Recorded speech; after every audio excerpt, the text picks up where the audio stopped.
गिरामाहुर्देवीं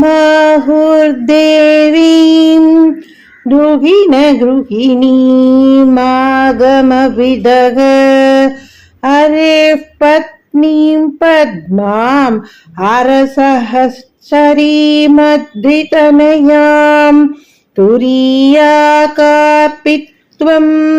दुरधिगमनि सीममहिमा महामाया विश्वं भ्रमयसि பரபிரம்ம மகிஷி.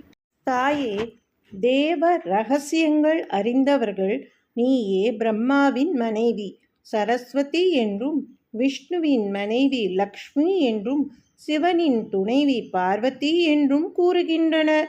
ஆனால் நீயோ இன்னதென்று வர்ணிக்க முடியாததும் அடைய முடியாததும் எல்லையற்ற மகிமையுடன் கூடிய மகா மாயா உருவினளாகி இந்த உலகம் முழுவதையும் திகைக்க வைக்கின்றாய்.